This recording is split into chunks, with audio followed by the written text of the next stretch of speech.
Bien, vamos a abrir nuestras Biblias en el libro de Mateo, capítulo 25, y le vamos a dar lectura a los versículos 31 al 46. Este pasaje corresponde a la serie de mensajes La Segunda Venida de Cristo que hemos venido predicando. Y hoy nos concentraremos en el juicio a las naciones.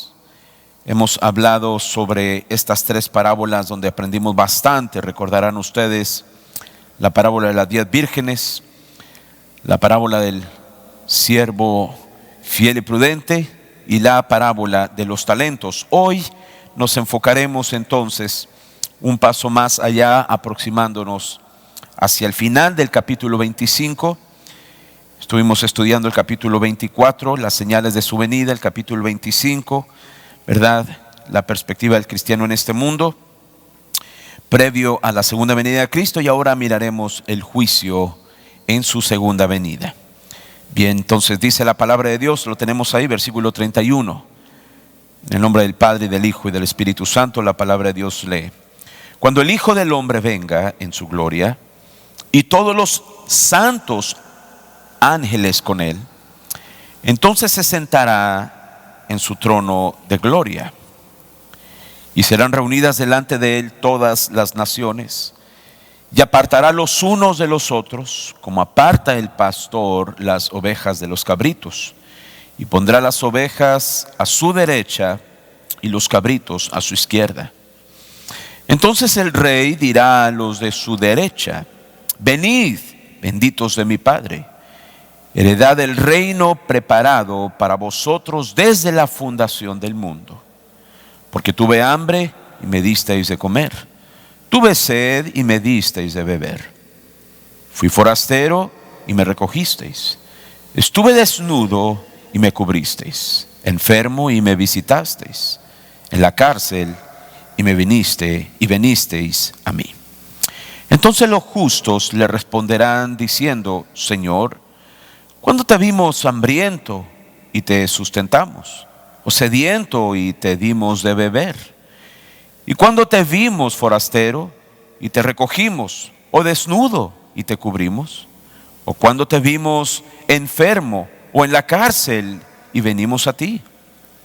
Y respondiendo el rey les dirá: de cierto os digo que en cuanto lo hicisteis a uno de estos mis hermanos más pequeños, a mí lo hicisteis. Entonces dirá también a los de la izquierda: apartaos de mí, malditos, al fuego eterno preparado para el diablo y sus ángeles. Porque tuve hambre y no me disteis de comer, tuve sed y no me disteis de beber, fui forastero y no me recogisteis, estuve desnudo y no me cubristeis, enfermo y en la cárcel y no me visitasteis. Entonces también ellos le responderán diciendo: Señor, ¿cuándo te vimos hambriento, sediento, forastero, desnudo, enfermo o en la cárcel y no te servimos? Entonces le responderá diciendo: de cierto os digo que en cuanto no lo hicisteis a uno de estos más pequeños, tampoco a mí lo hicisteis. E irán estos al castigo eterno y los justos a la vida eterna. Vamos a orar. Amado Padre Celestial, queremos alabar, honrar, bendecir tu nombre, Señor, por todo lo bueno que tú eres. Eres fiel, Señor, misericordioso para con cada uno de nosotros, y por tu palabra nos plasmas, nos transmite, nos revela, Señor, tu tierna paciencia, tu amor compasivo, tu ternura, Señor, en un llamamiento para salvación a buen tiempo. Antes de que llegue aquel momento, Señor, en el que no habrá más oportunidad de arrepentimiento. Hoy nos hablas con ternura y paciencia por el evangelio de nuestro Señor Jesucristo. Y es por eso que pedimos, Señor, ayúdanos el día de hoy. Ayúdame a mí, Señor. Estoy delante de tu presencia y delante de tu pueblo. Ayúdame, Señor, a predicar este tema. Ayúdame a desarrollarlo. Ayúdame, Señor, a presentarlo para edificación de tu iglesia, para consuelo, esperanza de sus corazones, pero sobre todo, Señor, para la gloria de tu nombre. Ayúdame, Señor, dándome gracia y sabiduría. Y Padre, me siento tan impotente, Señor, ante tu iglesia y delante de ti, Señor, por esta responsabilidad que hemos tenido nosotros de enseñar tu palabra y traerla a la atención, al entendimiento de tu iglesia. Concédeme entonces esa gracia, Padre, te lo pido, Señor. Y concédenos a cada uno salir de este lugar, Padre, renovados, fortalecidos, consolados, pero también amonestados por tu palabra. Oramos pues todo esto pidiéndolo en el precioso nombre de nuestro Señor Jesucristo, a quien damos todo honor, toda honra y toda gloria por siempre y para siempre. Amén. Amén. Siéntese por favor, mis amados hermanos. Dios continúe bendiciendo su vida y nos ayude a poder entender con claridad, amados hermanos, su palabra. El tema que queremos desarrollar es el juicio a las naciones. Y usted sabe, muchas veces nosotros pensamos que la Biblia no pudiera dejar en claro todo lo que es pecado. Algunas personas pudieran pensar que la Biblia tal vez exagera, o que la Biblia fue escrita en otro tiempo, en otra época, en otras circunstancias, y donde ahora ya no es relevante, ya no es importante. Sin embargo, la Biblia deja en claro que todo pecado es conocido por Dios y que todo pecado será castigado por Dios. Todo pecado, todas las cosas que el hombre hace en esta tierra, amados hermanos, de ello vamos a rendir cuentas a Dios un día. Moisés escribió en el libro de Números, capítulo 32, versículo 23: sabed que vuestro pecado os alcanzará.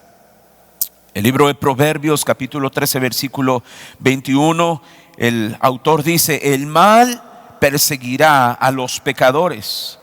Y por allá en el Salmo 98 nos dice: pusiste nuestras maldades delante de ti, nuestros hierros a la luz de tu rostro. Todos estos versículos nos ayudan a entender, mis amados hermanos, que el pecado no pasa desapercibido delante de Dios. Tal vez el hombre puede ocultar bien su pecado, tal vez el hombre puede ocultar bien su maldad, bien su arrogancia, bien su ingratitud, su hipocresía, pero delante de Dios, amados hermanos, todos los secretos del hombre estarán revelados. Vaya, lo que para el hombre muchas veces puede estar tan guardado y tan secreto aquí en la tierra, allá en el cielo, amados hermanos, es un escándalo, porque todo está siendo conocido por nuestro Dios en su perfecto conocimiento, en su perfecta omnisciencia. Ningún pecado escapa de la atención de Dios, y por ende Dios tendrá que traer juicio sobre cada uno de los pecados de la humanidad. Isaías capítulo 3, versículo 11: mal le irá, porque según las obras de sus manos le será pagado. El juicio entonces nos ayuda a entender, amados hermanos, que es inevitable. El juicio sobre el pecado es inevitable, no se puede evadir. El pecado siempre ha sido visto como algo tan atroz, algo tan reprobable, tan reprochable por Dios, amados hermanos. Y nunca Dios ha consentido el pecado. Pablo resume la verdad, esta verdad sobre el pecado y sobre el juicio de Dios allá en el libro de Romanos, en el capítulo número 1, versículo 18: la ira de Dios se revela desde el cielo contra toda impiedad e injusticia de los hombres que detienen con justicia la verdad. En otras palabras, Pablo dice: Dios va a castigar la conducta del hombre cuando en su egoísmo, en su egocentrismo, en su hipocresía, en su impiedad y en su pecado detiene la verdad de Dios, frena la verdad de Dios, la oculta, cuando no hace justicia y cuando no permite que esa justicia sea exhibida, ¿verdad?, a los ojos de los hombres. Esto nos ayuda a entender, amados hermanos, inclusive que para cada uno de nosotros no deberíamos de ocultar la justicia a la cual nosotros somos llamados a vivir, o en la cual tenemos que vivir. En otras palabras, usted es llamado a ser un hombre justo, usted es llamado a ser un hombre intolerante al pecado, usted y yo somos personas que somos llamados a vivir una vida en total pureza delante de Dios y delante de los hombres. Y si por caer bien y agradar bien a los demás estamos ocultando, amados hermanos, esa santidad, esa justicia y esa pureza, inclusive entonces podemos nosotros acarrear disciplina de parte de Dios. Allá también en la misma carta de Romanos, en el capítulo número 2, versículo 9, dice Pablo: tribulación y angustia sobre todo ser humano que hace lo malo. Esto nos ayuda a entender entonces, hermanos, que no hay pecado que no tenga que ser llevado al castigo y que traiga juicio sobre sí mismo. Y los hombres que se dedican, amados hermanos, realmente a pecar, tarde o temprano su pecado les va a alcanzar. Tarde o temprano, no solamente en esta tierra, en esta vida, sino tristemente en la vida venidera, tendrán que comparecer delante del Señor Jesucristo en aquel juicio y serán castigados y serán juzgados cada uno de sus pecados. No hay pecado entonces que permanezca oculto. Tenga conocimiento o no tenga conocimiento de Dios, ese pecado va a tener que ser llevado a juicio.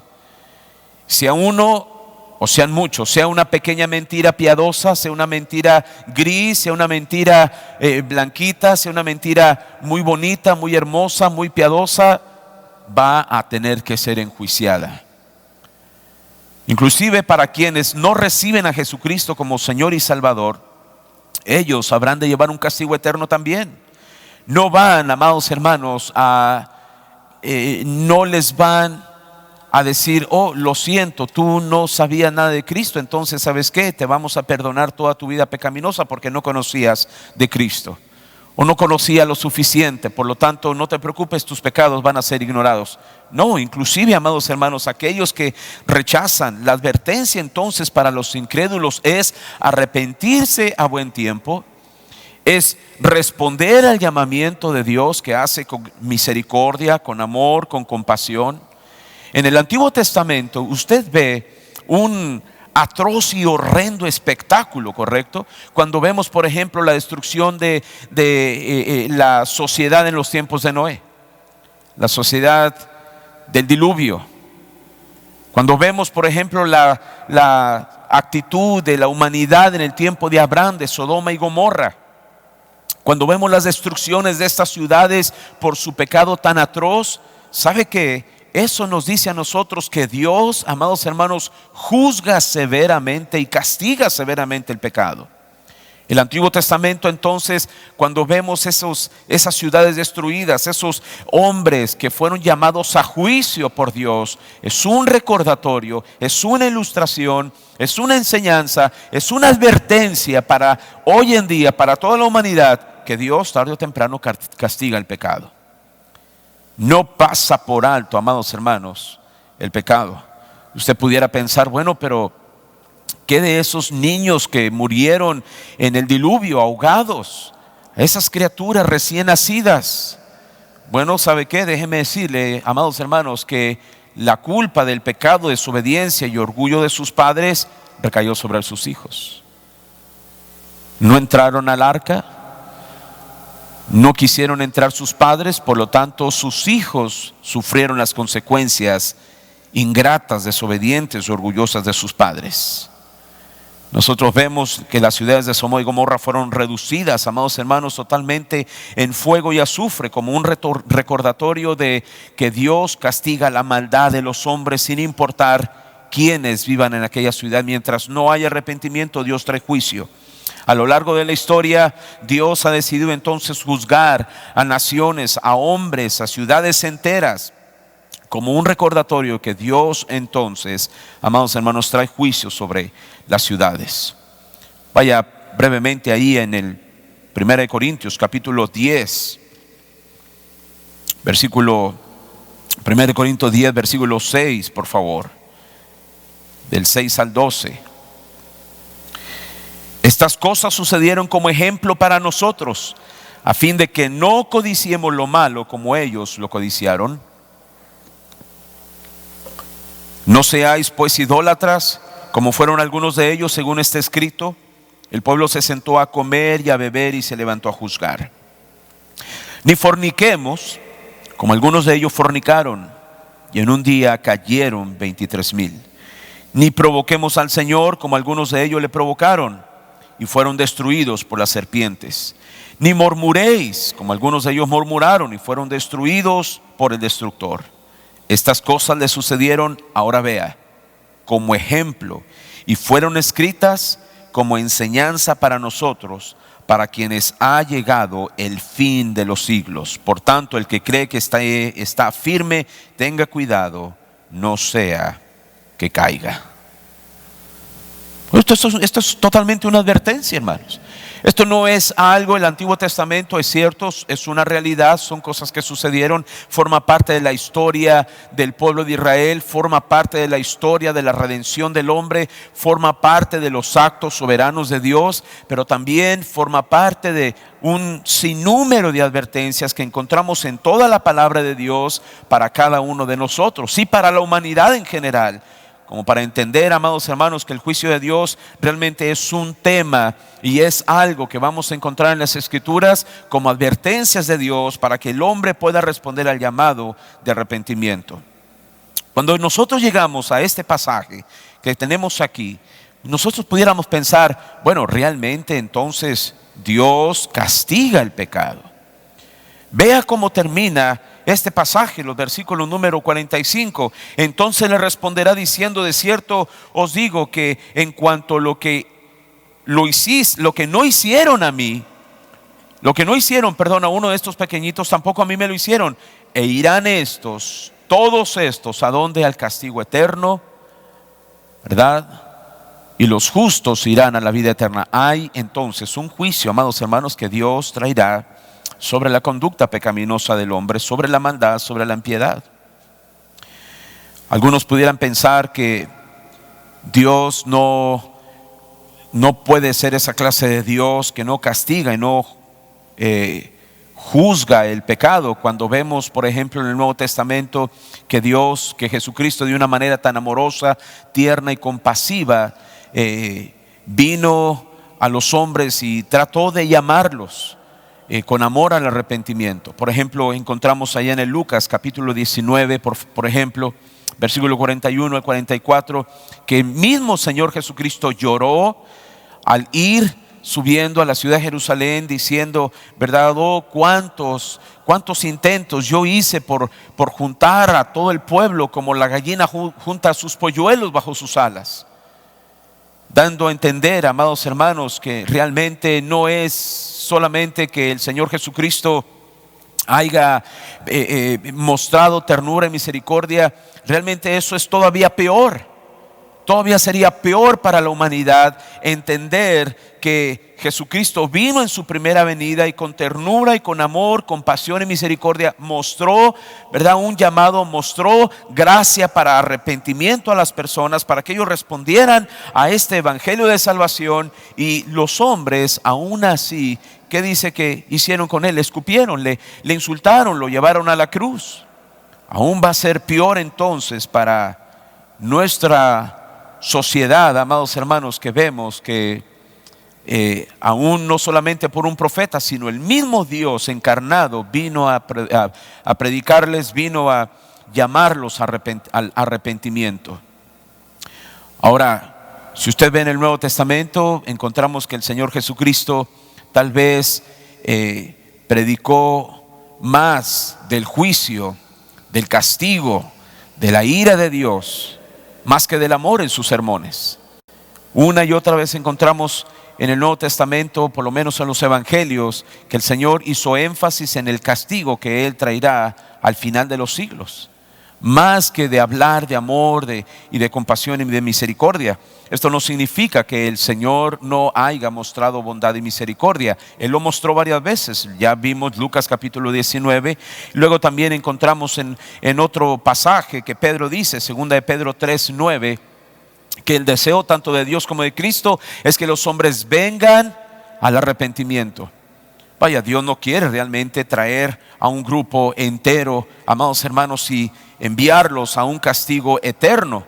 el deseo en el profundo, en el corazón, en el corazón de Dios, ahí en su corazón es que los hombres se arrepientan. Y Él espera y Él tiene esa paciencia. Dice Pedro, no quiere que ninguno perezca, sino que todos procedan al arrepentimiento. Pero usted ve una y otra vez, el hombre en su obstinado corazón rechaza la bondad y la misericordia de Dios. Entonces, este pasaje nos ayuda a entender, hermanos, que hay un juicio. Y que es un juicio realmente que tiene que ver, amados hermanos, con la pecaminosidad del hombre. Que tiene que ver con su maldad, con su impiedad, con su pecado, con su ingratitud, con su insolencia, con su desobediencia, con su incredulidad. Vaya, yo espero que usted, que nos está escuchando, pueda entender que el tiempo que hoy en día vivimos, hermanos, es un tiempo de tanta paciencia de Dios. Es un tiempo en el que Dios pudiéramos mirarlo sentado en su trono, ¿verdad? Y diciendo, quisiera levantarme y destruir la ciudad, pero aún mi hijo que murió por el mundo entero sigue clamando, y mi hijo sigue intercediendo por aquellos que faltan por ser salvos. Así que yo me detengo y de traer mi juicio y mi ira sobre este mundo lleno de maldad. Y pudiéramos ver, amados hermanos, que en vez de traer juicio y en vez de traer castigo, Dios sobre la humanidad hace llover bendiciones, bondad, misericordia, una y otra vez. Bueno, esto tiene un fin. Esto va a llegar a una culminación de la paciencia de Dios. Va a llegar en el momento en el que Dios diga, basta, no más paciencia, no más misericordia. El Señor Jesucristo ilustró esta verdad entonces en el versículo 1 cuando dijo, cuando el Hijo del Hombre venga en su gloria. El sermón de el Monte de los Olivos, este sermón, capítulo 24-25, es un solo sermón que se concreta, que se concentra, amados hermanos, no solamente en su próximo regreso, en el venir por su iglesia, en su encuentro por su iglesia, en los acontecimientos previos a su venida, sino exactamente en el momento en que Cristo aparece y en el momento en que sus pies, amados hermanos, pisan la tierra, pisan el territorio israelí, allá en lo que es ahora la Jerusalén, el Monte de los Olivos. Ahí el Señor asentará sus pies y luego traerá juicio sobre las naciones. Entonces veamos la determinación del juicio, y para ello vamos a mirar 4 cosas interesantes: el juicio, el tiempo, el lugar y los sujetos, quienes estarán sujetos a este castigo, a este juicio. Veamos primeramente el juicio, versículos 31, volviendo al pasaje. Cuando el Hijo del Hombre venga, vea que lo primero que miramos es el título que el Señor Jesucristo mismo menciona, el Hijo del Hombre. Bueno, usted preguntará, ¿por qué Jesucristo no dijo cuando yo, el Hijo de Dios, venga? Cuando yo, el Rey resucitado con poder y gloria, venga en las nubes y todo mi ejército conmigo.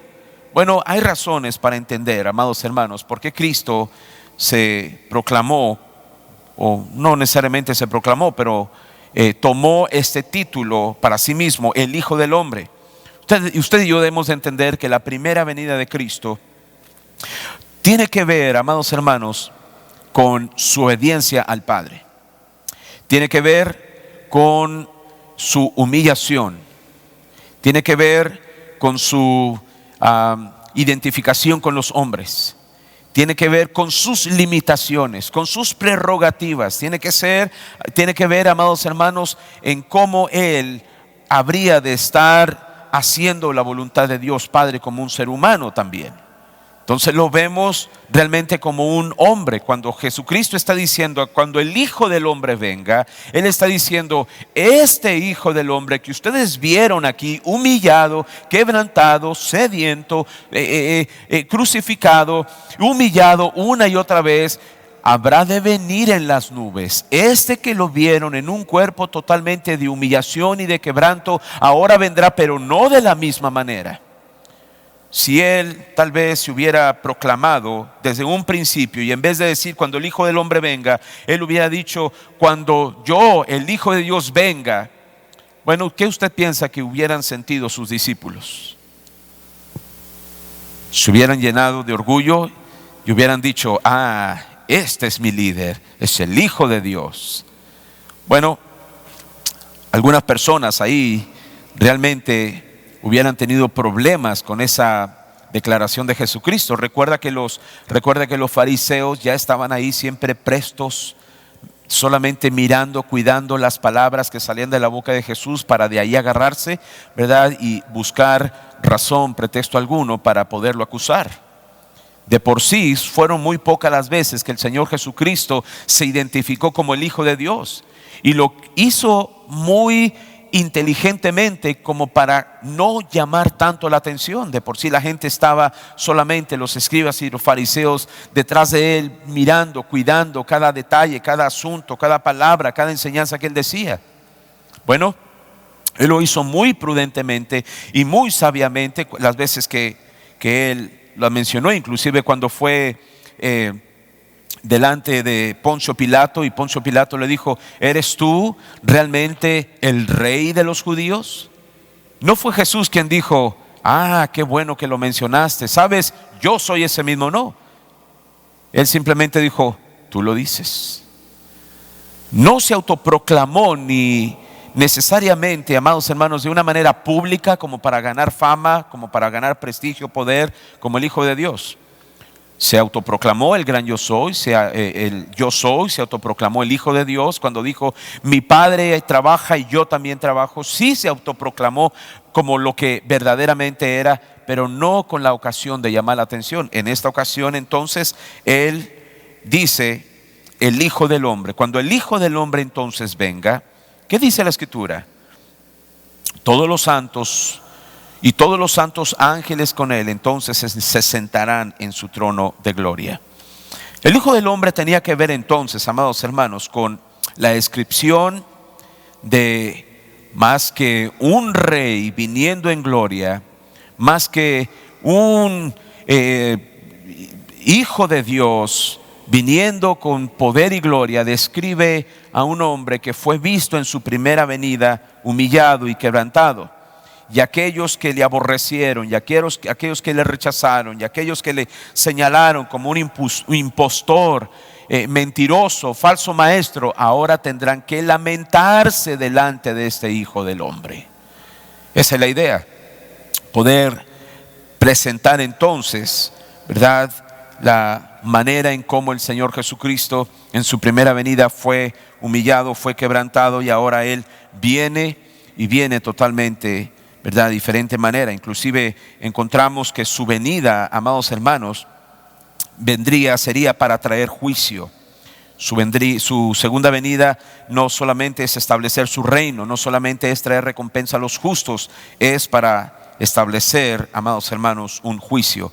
Judas capítulo número 14, Judas versículo 14, no hay capítulo 14, es un solo capítulo en el libro de Judas, versículos 14 y versículo 15.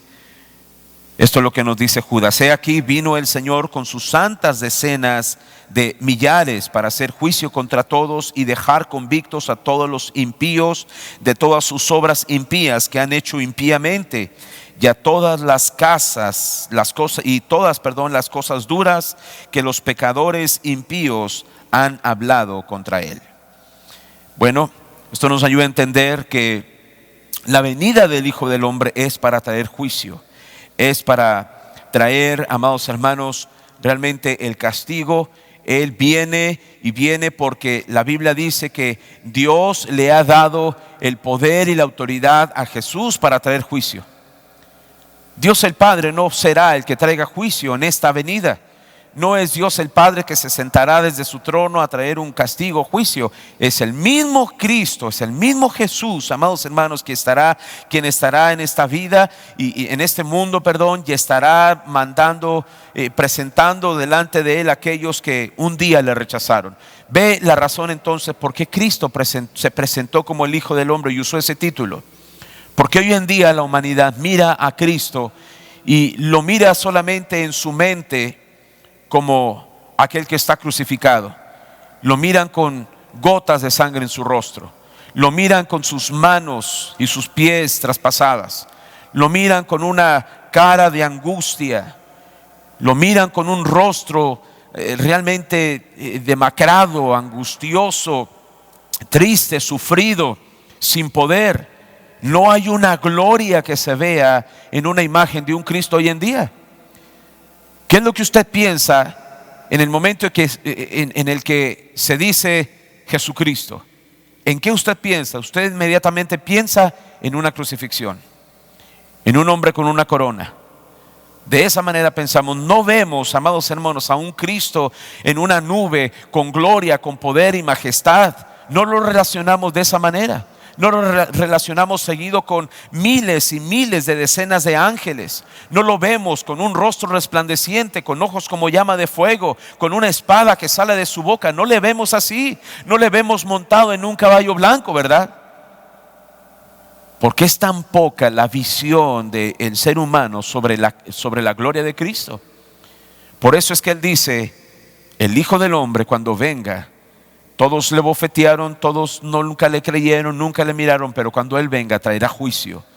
Hoy en día Él puede ser nuestro amigo, nuestro Salvador, pero el día de mañana bien puede ser aquel que traiga juicio, aquel que traiga castigo sobre aquellos que le han rechazado. Entonces Él viene y Judas dice, amados hermanos, que fue profetizado entonces que habría de venir con sus decenas de ángeles. Ahora, no es, amados hermanos, realmente de asombro, de maravilla que Jesús venga en gloria para juzgar al mundo entero, sino realmente lo maravilloso es que Él vino en primer instancia, en su primera venida, con humildad a salvar a los pecadores.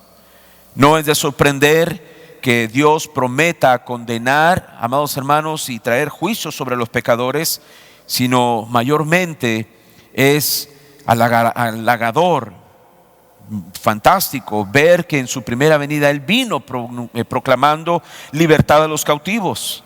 Él vino proclamando libertad a los que estaban en sus prisiones de maldad y de pecado.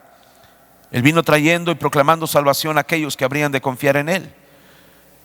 Bueno, en aquel día será demasiado tarde. Él viene a traer un juicio y un juicio sobre aquellos que le rechazaron. Bueno, veamos el tiempo brevemente. Cuando el Hijo del Hombre venga en su gloria y todos los santos ángeles con Él. ¿Cuál será el momento del juicio? Bueno, es el momento cuando Él regresa aquí a la tierra. Cosa que no sabemos cuándo. Cosa que no sabemos, amados hermanos, en los próximos 5 años, en los próximos 10 años, o tal vez, amados hermanos, antes, ¿verdad?, de lo menos esperado de cada uno de nosotros. No sabemos cuándo. Vemos en Mateo capítulo 24, donde estuvimos ya analizando estos versículos, el versículo 36, 42, 44, 50. Pero el día y la hora nadie sabe, ni aun los ángeles de los cielos, sino solamente ¿quién? Mi Padre que está en los cielos.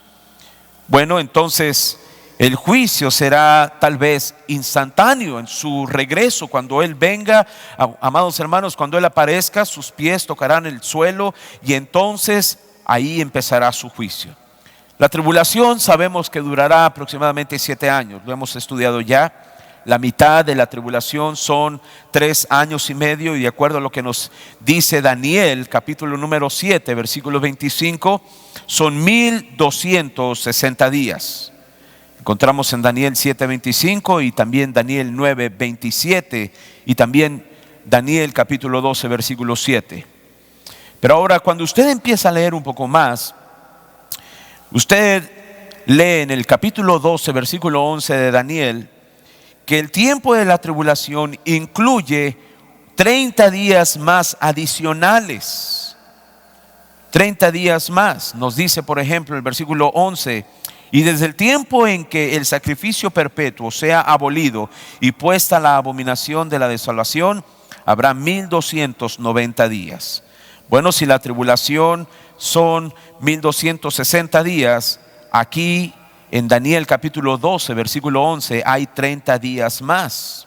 Ahora tenemos 1290 días, es lo que dice Daniel. 30 días más para que los básicos 1260 días de la gran tribulación. Y luego hay un periodo en el versículo 12 añadiendo otros 45 días más para una adición total de 75 días. Lo cual nos ayuda a entender entonces que tenemos un promedio, amados hermanos, de 75 días más de lo que son 7 años de gran tribulación. Ahora usted se pregunta y diría, bueno, ¿qué va a pasar en esos días, 75 días extras después de 7 años de gran tribulación? ¿Qué es lo que va a pasar? Es ahí donde se supone, y varios comentaristas dicen que el juicio se va a desarrollar. Bueno, cuando Cristo llega al final de la gran tribulación, que se cumplen, ¿verdad?, esos 7 años, 1260 días. En ese momento el Señor aparece y luego tiene que preparar el valle para la guerra de Armagedón y luego el juicio a las naciones. Y los comentaristas y los teólogos afirman que esos 75 días extras será para traer este juicio que está profetizado aquí en Mateo capítulo 25. El juicio a las naciones.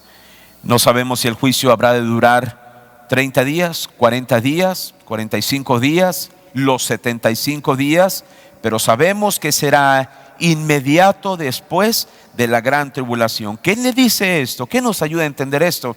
Que los hombres no tendrán oportunidad de arrepentimiento, que no hay oportunidad para decir voy a buscar una iglesia, voy a llegar, le voy a pedir perdón a Dios y luego voy a empezar a servir en el ministerio de varones, de mujeres, y luego voy a prepararme para estudiar el seminario, voy a prepararme para ir al seminario y predicar.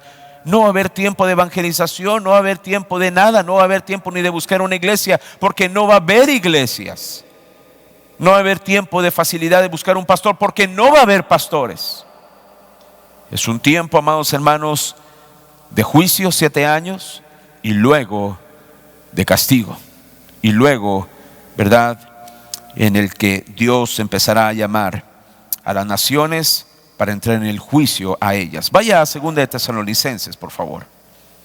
2 de Tesalonicenses, capítulo número 1, versículos 7 y 8.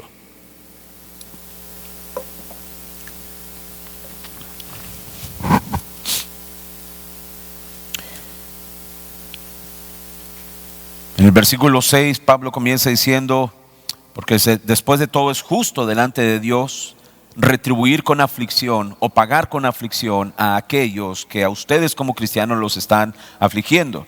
Versículo 7, y a ustedes darles alivio porque que han venido a ser afligidos, y también a nosotros los apóstoles, dice Pablo, cuando el Señor Jesús se ha revelado desde el cielo con sus poderosos ángeles en llama de fuego. Él le está diciendo, cuando Cristo venga, a unos nos dará descanso, paz, nos dará consuelo, nos dará recompensa por nuestro sufrimiento, nuestra fidelidad y nuestro servicio, dando retribución a los que no conocen a Dios. Pero a otros, ¿qué dice el versículo 8? Pero a otros les dará retribución, les dará su castigo merecido, y a los que no obedecen al evangelio del Señor Jesús. Bueno, no solamente, amados hermanos, Él viene para establecer un reino, no solamente Él viene para traer un juicio a las naciones, no solamente Él viene para dar recompensa a los fieles, a los justos, sino que también Él viene a dar retribución a aquellos que afligen a la iglesia, estorban a Cristo en su obra, y a aquellos que se oponen al evangelio, y a aquellos, amados hermanos, que no han obedecido el evangelio del Señor Jesucristo. Hay un tiempo en el que Él tendrá que traer juicio sobre las naciones enteras. Cuando Él le aparezca, entonces, amados hermanos, inmediatamente, pues después de la gran tribulación, empieza un juicio consecutivamente. El sol se oscurecerá, dice allá en el Mateo capítulo 24. Retroceda ahí en su Biblia, por favor, lea el versículo 29 de ahí del capítulo 24. Inmediatamente de su venida, e inmediatamente después de la tribulación de aquellos días, después de los 7 días, de los 7 años, perdón, ¿qué dice? El sol se oscurecerá y la luna no dará su resplandor, y las estrellas caerán del cielo, y potencias de los cielos serán conmovidas. Entonces, ¿qué dice el versículo 30? Aparecerá la señal del Hijo del Hombre en el cielo, y entonces lamentarán todas las tribus de la tierra y verán al Hijo del Hombre viniendo sobre las nubes del cielo con poder y gran gloria. Es inminente su regreso y es inminente su juicio. Se va a cumplir, se va a desarrollar, se va a llevar a cabo. Versículo 31, y enviará a sus ángeles con gran voz de trompeta y juntarán a sus escogidos de los cuatro vientos de los extremos del cielo hasta el otro. Él viene a dar retribución, Él viene a traer recompensa a los fieles, pero aquellos, amados hermanos, que han deshonrado, desobedido el Evangelio, en su momento, en su venida, Él viene a traer juicio sobre ellos. El Señor vendrá no solo con sus ángeles, sino con sus santos también, nos dice la Escritura. Capítulo 3 de Colosenses, versículo 4, Pablo dice que cuando Cristo en nuestra vida se manifieste, entonces nosotros también seremos manifestados con Él en gloria. La iglesia, amados hermanos, viene, la iglesia que fue arrebatada antes de la gran tribulación y que fue llevada a la presencia de Dios por Cristo mismo, viene en la segunda venida de Cristo. Los santos del Antiguo Testamento que han muerto y que ahora sus almas descansan en la presencia de Dios, vienen juntamente con Cristo en su segunda venida.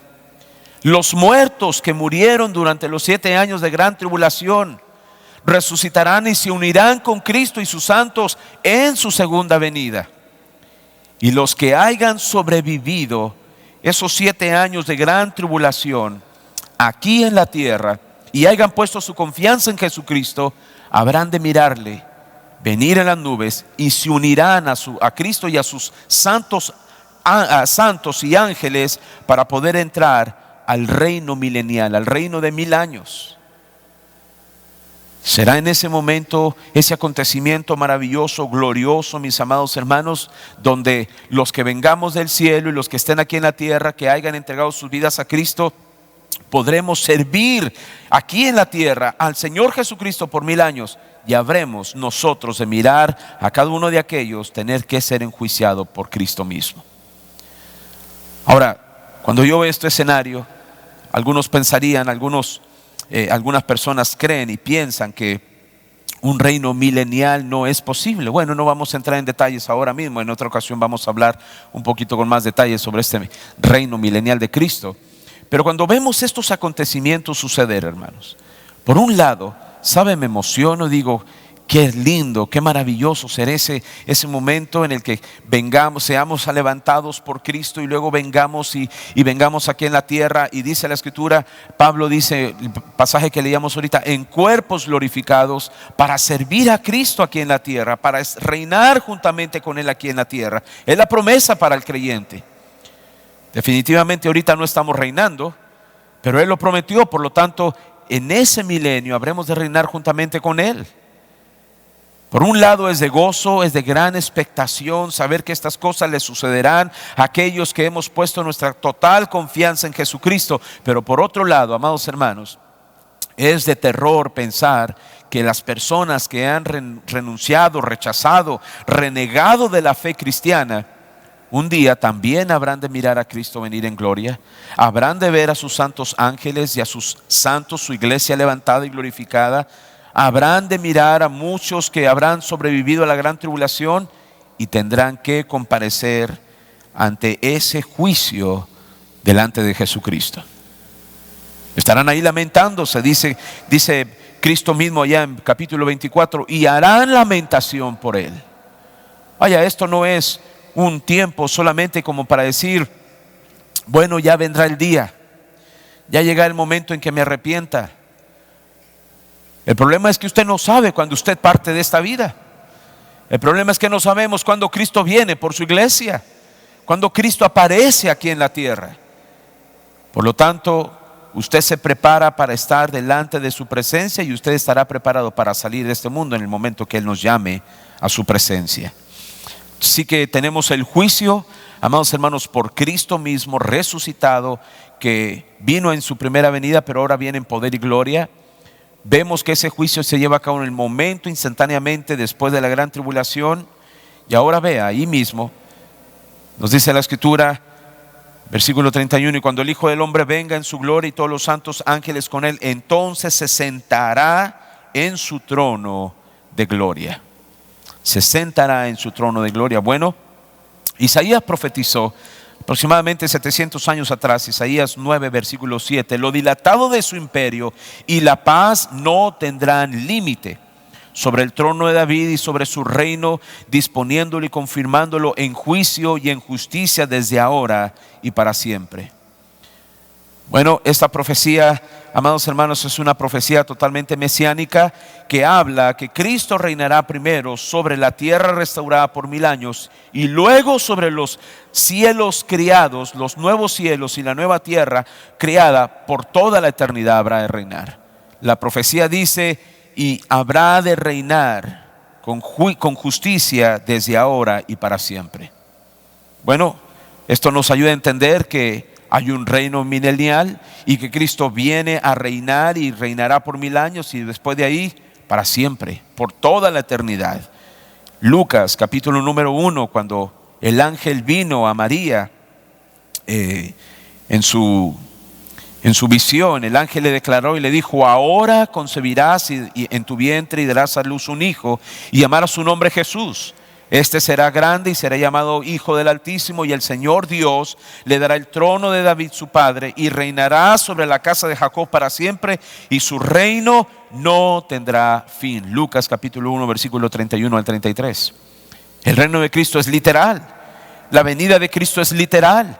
No es fantasiosa, no es, amados hermanos, ilustrativa, no es en sentido figurado, es real la venida de Cristo en juicio, y su juicio se llevará a cabo ¿dónde? Aquí en la tierra, cuando Él ocupe un lugar aquí en la tierra, cuando sus plantas toquen la tierra en la ciudad santa, en Jerusalén, cuando en este mundo, amados hermanos, se sienta el peso de la gloria de Cristo una vez más. No espere que ese juicio va a ser en la luna, en el cielo. Este juicio sobre las naciones es aquí en la tierra. Zacarías, otro pasaje, capítulo 14. Profeta Zacarías 14, versículo 4. Se afirmarán sus pies en aquel día sobre el monte de los olivos, que está enfrente de Jerusalén al oriente. Y el monte de los olivos se partirá por en medio, hacia el oriente y hacia el occidente, haciendo un valle muy grande. Y la mitad del monte se apartará hacia el norte y la otra mitad hacia el sur. Esta profecía nos ayuda a entender, amados hermanos, que definitivamente no sabemos cómo va a suceder, pero la ciudad de Jerusalén, lo que hoy en día se conoce y como hoy en día es geográficamente, la venida de Cristo en su segunda venida, ese monte, esta ciudad va a desaparecer. No sabemos cómo, no sabemos de qué manera Dios hará, amados hermanos, su venida en gloria. Un terremoto, bueno, sabemos que habrá un terremoto, sabemos que el sol va a perder su brillantez, sabemos, amados hermanos, que las estrellas van a caer, sabemos que habrá un sinnúmero de acontecimientos alrededor del mundo entero en su segunda venida. Pero vean que este terremoto va a destruir totalmente la ciudad y aparece Cristo en gloria. Usted podría pensar que la segunda venida de Cristo aquí en la tierra es en un pleno caos, y realmente sí, hermanos. Va a ser en un pleno caos de destrucción. Imagínense, 7 plagas, 7 juicios, 7 copas de ira sobre la tierra, 7 trompetas, que también son juicios sobre la tierra. Y por un lado usted mira una tercera parte del mar destruida, una tercera parte de la vegetación, una tercera parte de los animales, una tercera parte de la humanidad totalmente destruida. Usted mira que el planeta se está cayendo en pedazos cuando usted lee Apocalipsis. En esa situación Cristo aparece y viene a la tierra, y viene no solamente a dar recompensa, sino aún después de esos juicios a traer juicios sobre la humanidad pecaminosa. Vaya, para unos puede ser, para nosotros la iglesia de Cristo puede ser de motivación. Los apóstoles se gozaron, la iglesia primitiva se gozó cuando sabían ellos y cuando escuchaban que Cristo habría de regresar. Ellos se alegraban, hermanos. Ellos se gozaban y me imagino que veían en su mente la venida de Cristo en gloria, en poder, trayendo esperanza, trayendo recompensas a su iglesia. Pero por otro lado, piénselo, ¿No cree que es aterrador?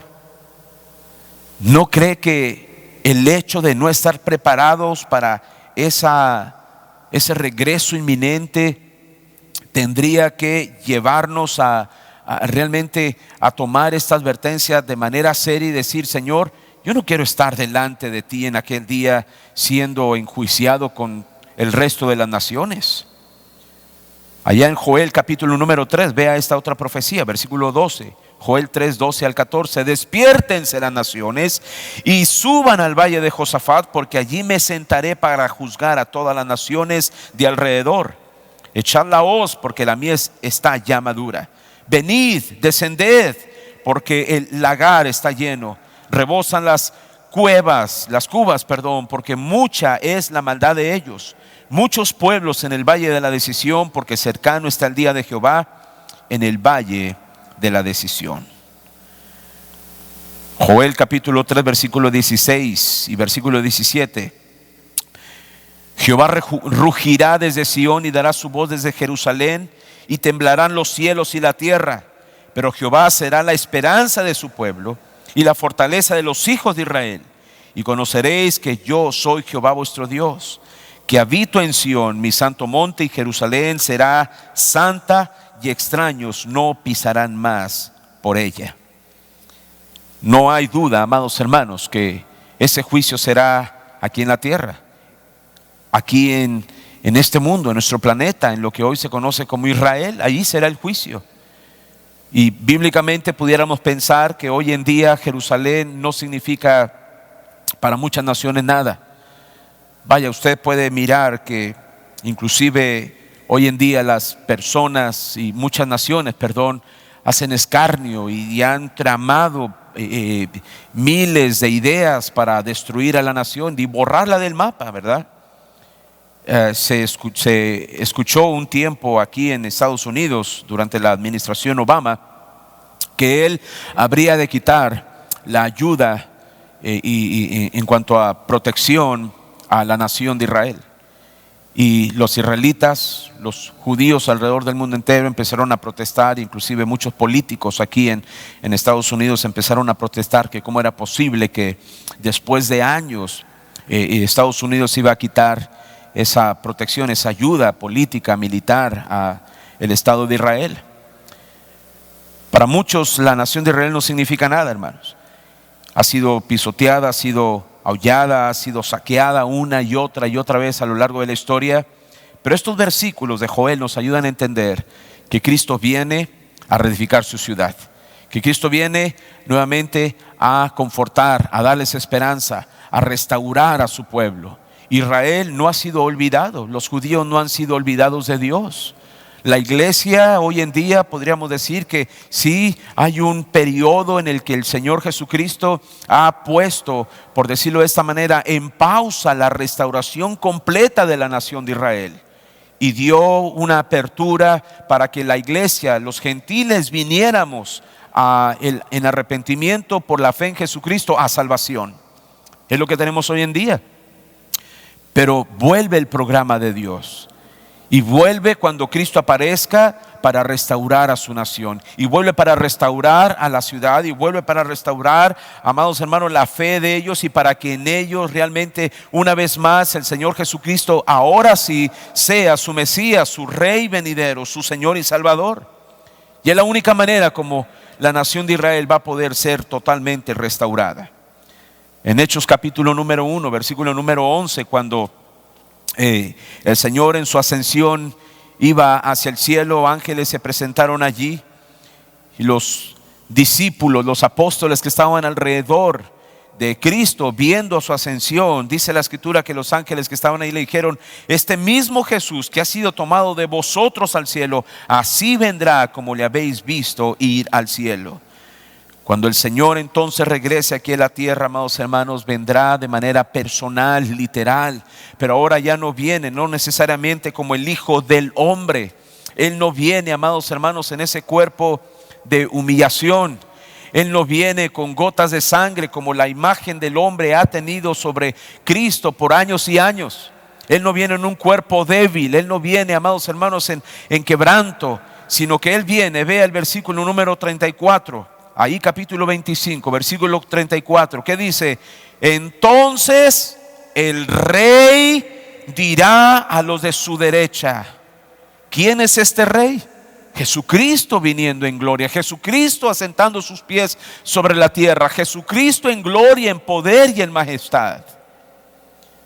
Vaya, nosotros deberíamos de sentirnos, hermanos, tan privilegiados de ser el pueblo de Dios, de tener a Jesucristo como Señor y Salvador, de haber abierto nuestro corazón y decirle: Señor, te amamos, te adoramos y esperamos tu pronta venida, tu pronto regreso.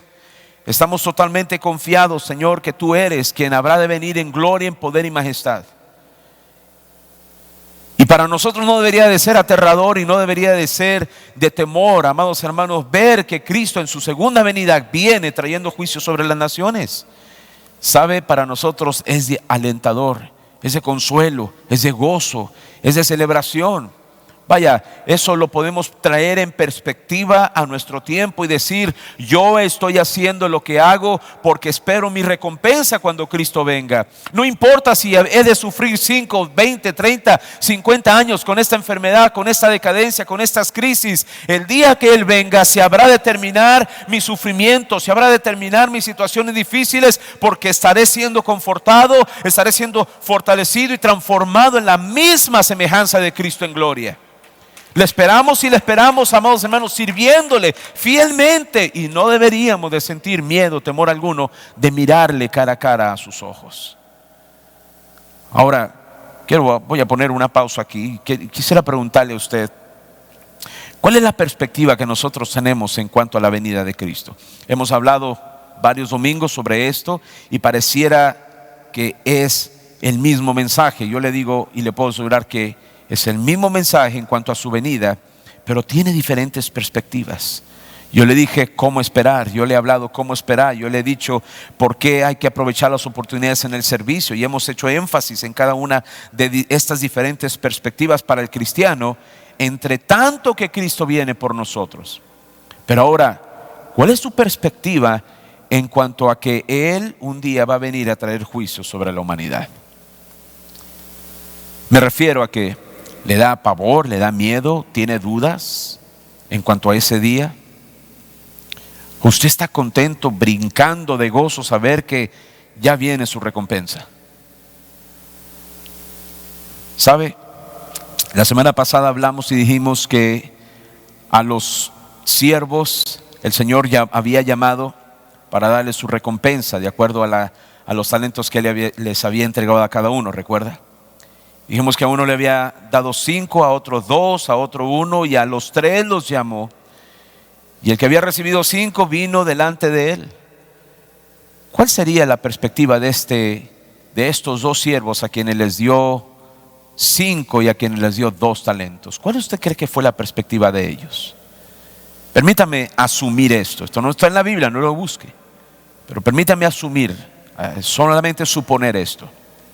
El que había ganado 5, dijimos que describía su corazón puro, su obediencia, el privilegio, su responsabilidad a servir al rey en esos 5 talentos. Bueno, tomando esto en cuenta, la perspectiva de él fue esta: viene mi Señor, estoy tan contento, estoy tan alegre, estoy tan ansioso de no mirarle cara a cara y sorprenderlo. Quiero verle la cara de sorpresa que tenga cuando le diga: Señor, me diste 5 y aquí tienes otros 5. ¿Entiende? La perspectiva del que había recibido 5, esa fue: estoy tan ansioso que cuando Él venga, quiero verle la cara de sorpresa que mi Señor ponga al ver que fui fiel, que estuve trabajando, que me esforcé, que me esmeré, que no busqué pretextos, que no busqué excusas. Vaya, que no busqué que otro lo hiciera, que yo me esforcé en hacerlo. Quiero que vea mi esfuerzo, mi dedicación, mi compromiso y mi responsabilidad. Ya quiero que venga mi Señor. ¿Cuál cree usted que fue la perspectiva del que había recibido 2 talentos?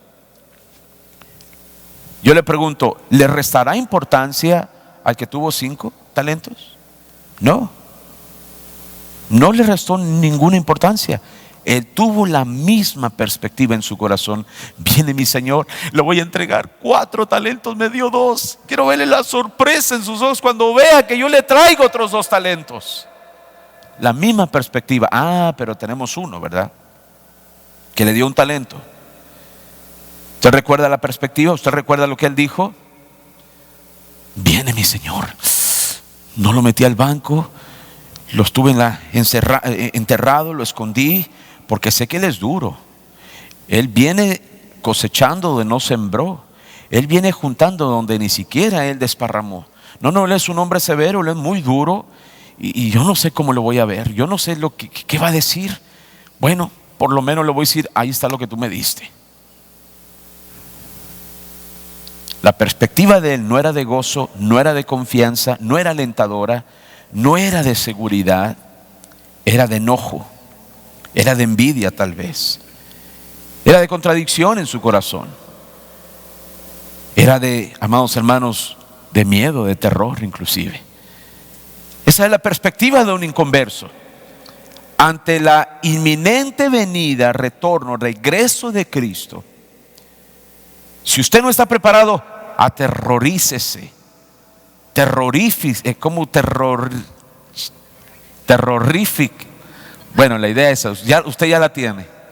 Pero sienta pavor, miedo, terror, lo que usted quiera. Pero si usted es un verdadero creyente, con un corazón tan amoroso, tan concentrado en Cristo, tan arraigado en Él, que usted sabe que está haciendo lo que Él le ha llamado a hacer, sin pretextos, sin excusas, gócese de la venida de Cristo. Porque usted no estará en ese juicio. Usted estará con los que estarán recibiendo recompensa. ¿Cuál es su perspectiva ante este juicio de Cristo a las naciones? Póngase de pie, por favor.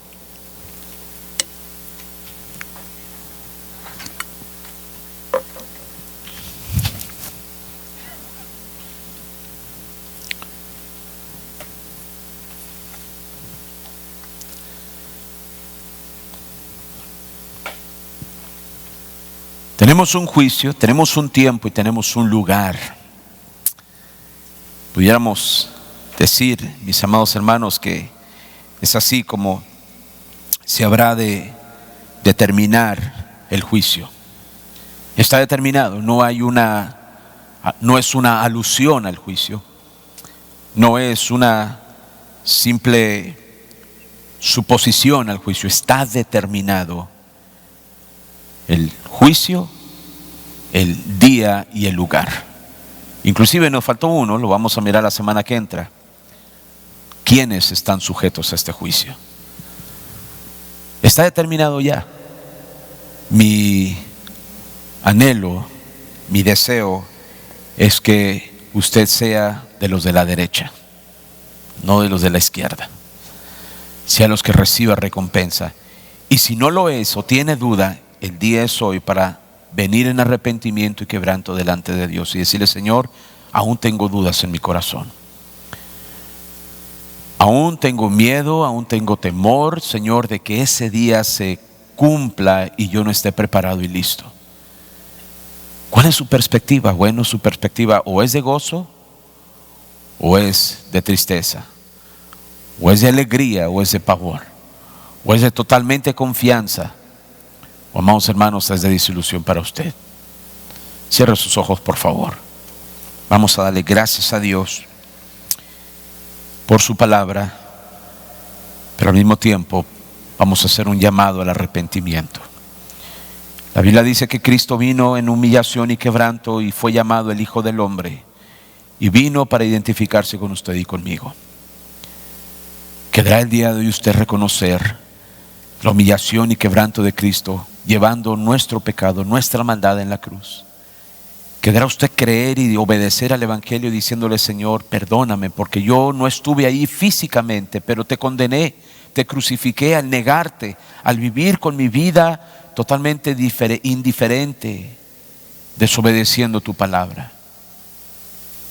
Si usted el día de hoy no solamente cree que Jesucristo vino a este mundo y murió por nuestros pecados y resucitó al tercer día, sino que está dispuesto a obedecer su palabra, ahí en su lugar dígale: Señor Jesucristo, Me arrepiento de mi pecado y de mi maldad. Y vengo a ti, Señor, como único y suficiente Salvador.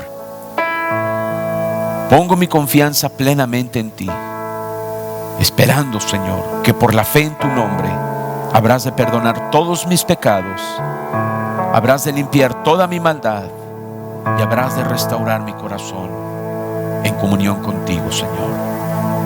Ayúdame a esperarte haciendo tu voluntad, sirviéndote con humildad. Y permíteme gozarme en aquel día, Señor, sabiendo que hoy, en tu precioso nombre, Jesús, es limpio mi pecado, borrada mi maldad y mi corazón puede ser regenerado. Gracias, Jesús. Amén. Padre, te damos gracias en esta preciosa tarde por lo que hemos hablado y lo que hemos enseñado el día de hoy, Señor, y porque tu palabra, que es viva y eficaz en nuestros corazones, nos sigue conmoviendo, nos sigue alentando, nos sigue advirtiendo, Señor, y nos sigue llamando al arrepentimiento y a la preparación para tu inminente regreso. Padre, al ver estas verdades, Señor, en tu palabra, y que fueron enseñadas por ti mismo, Señor Jesús, nos consuela saber, Padre, que nuestros sufrimientos y tribulaciones terrenales y pasajeras no se comparan, Señor, a aquella gloria que habrá de ser manifestada en tu regreso cuando vengas por nosotros tu iglesia. Señor, si habremos de sufrir en esta tierra por causa tuya, lo haremos con gozo. Si habremos de padecer y aún morir por causa tuya, Señor, lo habremos de hacer, Padre, con la perspectiva de que en aquel día seremos levantados, resucitados y transformados, y luego recompensados por toda la eternidad en tu presencia. Gracias por ayudarnos una vez más y alentarnos a no desmayar. Te damos a ti toda la honra y toda la gloria en el precioso nombre de Cristo Jesús. La iglesia del Señor decimos amén. Llévanos con bien, Señor, a nuestros hogares.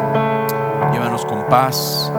Y permite, Señor, que lo hablado y predicado siga resonando en nuestra mente y corazón. Y prepáranos para una semana más de gozo y alegría. Que podamos concluirla en victoria, Señor. Y el próximo servicio, reunirnos aquí, donde podemos seguir honrando y glorificando tu nombre. Lo pedimos en el nombre de Jesús. Amén. Dios le bendiga. Estamos despedidos. La gracia y la paz del Señor sea con cada uno de ustedes, hermanos. Que tengan una excelente tarde.